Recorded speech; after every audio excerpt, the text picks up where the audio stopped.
Man, let's talk about the time Lex Luger got beat down by the Four Horsemen. Now, when he got beat down, Lex Luger was a member of the Four Horsemen, full-fledged member of the Four Horsemen. He was on the second team of the Four Horsemen. Now, the original Four Horsemen was Ole Anderson, Arn Anderson, Tully Blanchard, and of course, the World Heavyweight Champion, NWA World Heavyweight Champion, the Nature Boy Ric Flair, with J.J. Dillon as the manager of the Four Horsemen.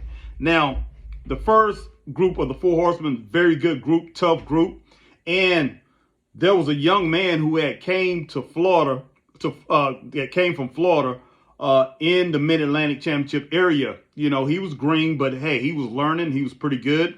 And the Horsemen saw something in him. They said, okay, this guy's pretty good, and he can be great if he just come with us. And we pretty much groom this guy. Every one of these guys, veterans, great wrestlers in their own right. I mean, top tier guys. And they decided to, pull Lex Luger along. And Lex Luger, he had no problem going with them because he know he could only learn with them. So Lex Luger became an associate of the Four Horsemen. And at this time, you had Ric Flair. Like I said, you had Ric Flair, you had Tully Blanchard, Arn Anderson, and Ole Anderson as the Four Horsemen. Now, the Four Horsemen started having trouble with Ole. Ole was a little bit older. He was the older statesman in the group. And Ole started hanging out with his son, started going to his son's tournaments and things, doing things that the Horsemen wasn't doing. They was going to the school, Ole was going to the school to see his son wrestle and, play football or whatever other sport that he played. Ole was going out to these events and he wasn't showing up at some of the matches. The Horsemen didn't take kindly to that, especially Tully Blanchard and Arn Anderson. And they pretty much, went out to Ole and they decided they're going to kick Ole out of the ring. I mean, not out of the ring, but they're going to kick Ole out of the group, or they are going to cause trouble in the group. And that was Tully.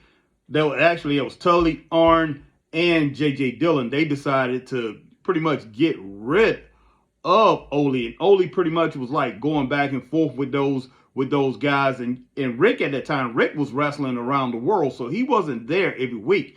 And finally, he came back, and because Ole was waiting for him to come back because he wanted to see what Rick said, because those other guys wanted him out of the group. Rick came back, and they just decided, Rick said, we didn't turn on you, you turned on us. And all of them jumped. All of those guys jumped Ole Anderson. Now, Lex Luger at this time, Lex Luger was an associate of the Four Horsemen. Now, Lex didn't have anything to say. Lex would just be sitting back while all this stuff was going on, all the drama was going on. Lex would be sitting back. He was in the group. But, man, he was just like one of these guys that just pretty much was hanging around.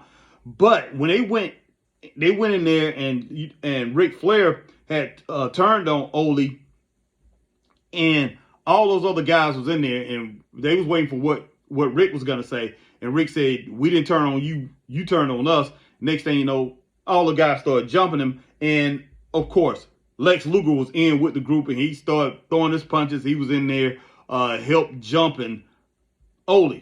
So Lex Luger ended up being the Fourth Horseman after they kicked Ole Anderson out of the group. So, man, as they went along, Lex Luger, he's in the group with the Four Horsemen. Lex Luger was a good Four Horseman. He was a pretty good Four Horseman, and they teaching him. He's getting better. He's getting better.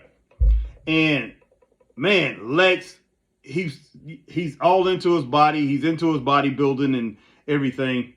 Can't blame him. But, man, it come down to they had a bunkhouse stampede. And I think he had won the United States title one time before this, and then he ended up losing that United States title. But he had won the United States Championship. And, man, he was like, okay, they had a series. They ended up, the Great American Bash was going to be a series this time. Instead of having one event, it was going to be a series around the country that they were going to have it in several different places. And they was going to have in the Great American Bash, of course, the bunkhouse stampede. And entered into this bunkhouse stampede, if they didn't have a match in some of those some of those Great American Bashes, you had all the Horsemen in there besides Ric Flair. Ric Flair always was in the main event or something like that. You had Arn, Tully, Lex Luger, and even J.J. Dillon. All four of those guys was entering the ring. They was all entering that tournament. And usually they did pretty good. The Horseman was doing pretty good, but they hadn't really won one. I think maybe Arn won one, and I think Tully ended up winning one or something like that. But Lex, I don't know if he had won one or not. But either way, if they didn't win any, they was coming close. And JJ started talking for weeks, man. About, for like 3 weeks he had talking. Guys, if it comes down to it, all of us left in the ring, because that's how it was happening when all those guys was in there, because the numbers was favoring the Horsemen. He said, comes down and we're all left in the ring again. He said, guys, I want you guys to let me take the win. I want you guys to pretty much, give me a shot at it. Let me win it. This, give me a chance to get into the record book. So he was talking, he was up there talking, and Tully and Arn, they had no problem with that. They were like, JJ, yes, if we ever have a chance to win one of these, we definitely will make sure you get into the record books. Lex wasn't saying anything during these promos, man, doing these interviews. Let's just say during these interviews, Lex wasn't speaking on that. Lex wasn't saying nothing. Lex was being quiet.